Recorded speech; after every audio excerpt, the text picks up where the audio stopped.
we just put a bedside on this 2021 Chevy Silverado 2500 HD. It's a shame that a nice new truck like this already needs some major surgery, but we made sure we followed the OEM repair procedures and got it done perfectly so that there's no issues going down the road, and it looks as good, if not better, than brand new. Final sanded all of the E-coat on this panel in 600 grit. You see there's a couple small burn throughs. I end up putting CarRep's 2K Unlimited Pot Life epoxy on any bare metal before I seal. This is a great product.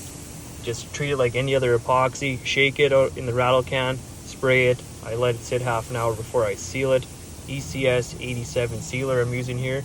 When PPG EnviroBase says what G shade you should use on a red, I always go one darker. I don't remember exactly what this one said, but I use G7, so I either call it for a G6 or a G7, which is the darkest sealer you can get. Just make sure you get all your edges using the Luma Exodus OP 1.3 with the SunPro light attached to the gun.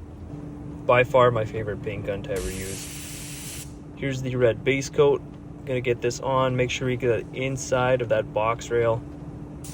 There is a cap that goes on top, but just in case somebody's looking and they don't see any red, you want to make it look as good as new. Because if you miss a spot, then you're gonna have to redo it if the customer does notice.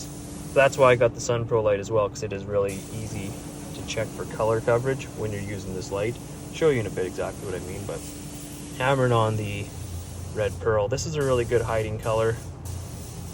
I'm really bad at remembering paint codes, but it's one of the newer red pearls that Chevy uses. Has a tinted clear coat that goes on top after we lay down the base coat. But 2 coats of base and an orientation coat is all that I needed on this job. Covered it really well and just looks so good. Make sure we get all of our edges. There is a trim molding that goes on. You don't see any of it, but the next guy that works on it, say it wasn't me, and he sees that that whole edge is missed, that guy might think it's a poor previous repair, and he might think that there's going to be issues later on down the road if something ever happens. So make sure I do everything really good so that if somebody else works on it, they can confidently say whoever worked on this before did a really good job. Little kiss on the bumper as well, and then there's a bit of a freebie down the middle of the bumper. Might as well tune that up for the guy, make sure everything looks like $1,000,000. And it kind of gives me a chance to blend the color out across the whole bumper, just in case there were any little chips or scratches that were not sorted beforehand. But here's what I mean. SunPro light mimics sunlight. It's really good for checking coverage, and it's already on the gun. See, there's a little spot right here on the edge of this box where I didn't quite get the coverage, but since the light is already on the gun, I can just give it a quick blow in just like that, and we're covered and we're ready to go.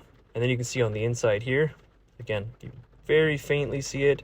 You might not notice when the black trim piece is on, but we will quickly dust on some color just to make sure it is 100% covered.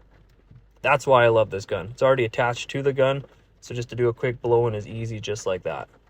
Highly recommend getting one. I do have a link for it and a discount code, so if you want to know it, just let me know.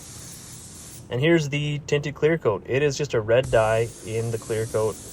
They tell you exactly how much you need to mix. I like spraying this stuff because it looks amazing, but I hate spraying it because if you get a run in this, it just creates a whole big headache.